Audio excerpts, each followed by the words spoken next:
Hello dear viewers and welcome back to our channel.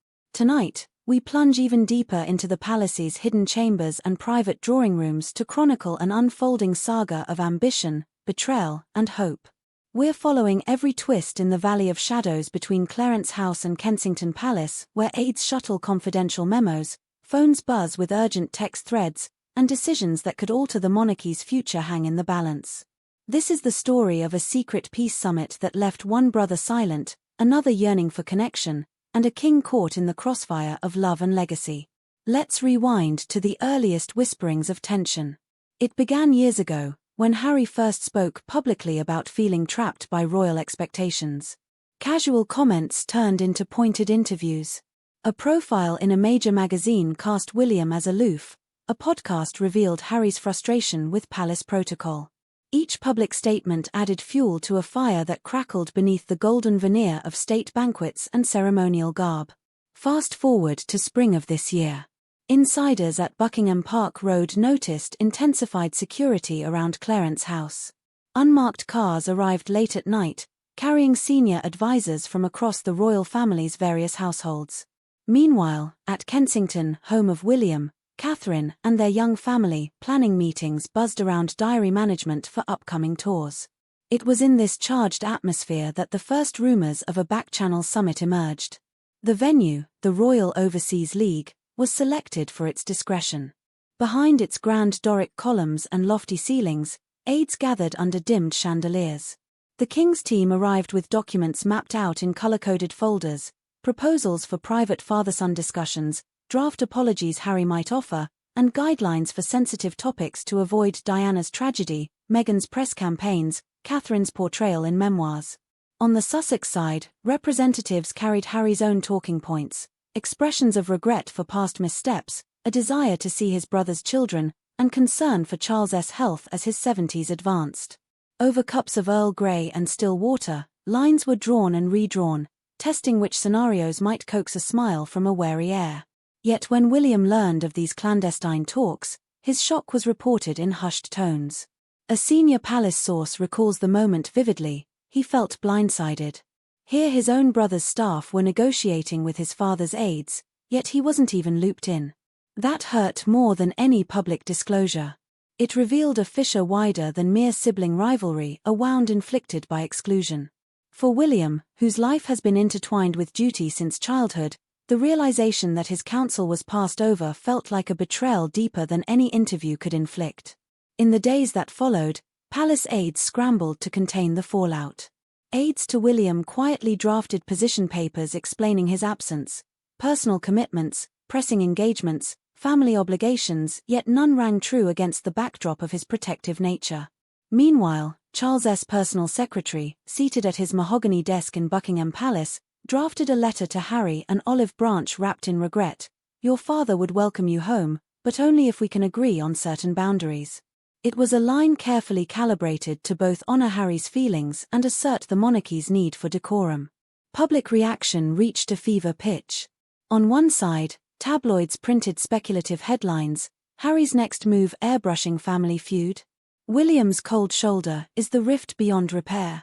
Pundits opined on breakfast television about the monarchy's relevance in a modern democracy. Social media influencers launched polls. Should Harry return unconditionally? Should William forgive publicly or privately?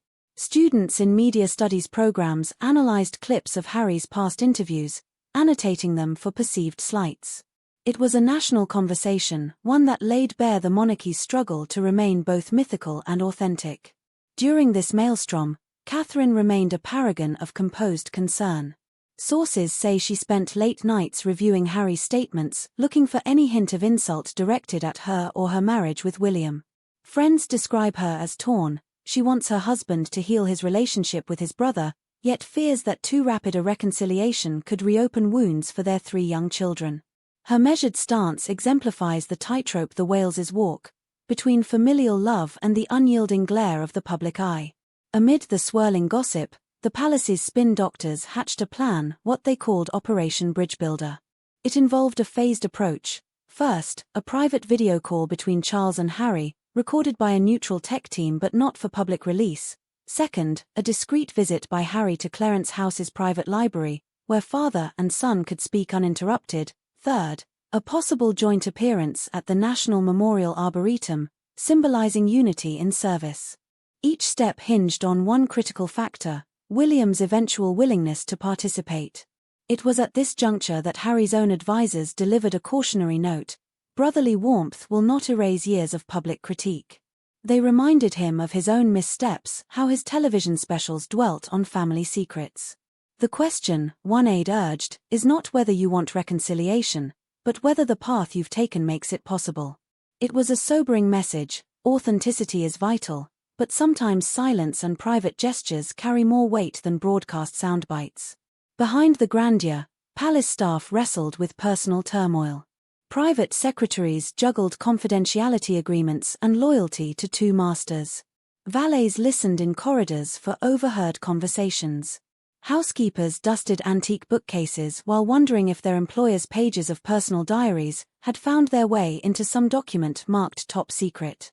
The monarchy's inner workings, shielded from the public during state visits and garden parties, suddenly felt alarmingly exposed. As autumn's chill crept into the air, the question became not whether reconciliation could occur, but how. Some senior courtiers whispered of a trial balloon, a pre-recorded joint message of goodwill to air on Christmas Day, when public sentiment is most forgiving. Others argued for less fanfare: two brothers meeting on a remote Scottish estate, far from London's press galleries, where they could walk the moors in silence and remember childhood adventures before their paths diverged. Such ideas, however romantic, collided with the practical demands of schedules, security, and the king's own need to be present as family patriarch. What does the future hold? Will William ever soften his stance? Will Harry reign in public disclosures long enough to rebuild trust? Can Charles, with his own health concerns rising, steward these delicate negotiations to a peaceful conclusion? The answers remain unwritten, yet the stakes have never been higher, not merely for one family, but for an institution that relies on the image of unity to bind an entire nation. Dear viewers, as the leaves turn and the palace prepares for the season of remembrance, we all watch with bated breath. Will this autumn finally yield the golden moment of a handshake caught by the press? Or will the chill in the air deepen the frost between two brothers? Share your predictions below. Is there hope for a royal reconciliation, or are some divides too wide to bridge? If this deep dive gave you new insights, please hit like, subscribe, and ring the bell. Join us next time as we continue to unearth the personal dramas behind the crowns that still shape our world. Until then, keep your eyes vigilant and your hearts open, because history's next chapter may be just around the palace corner.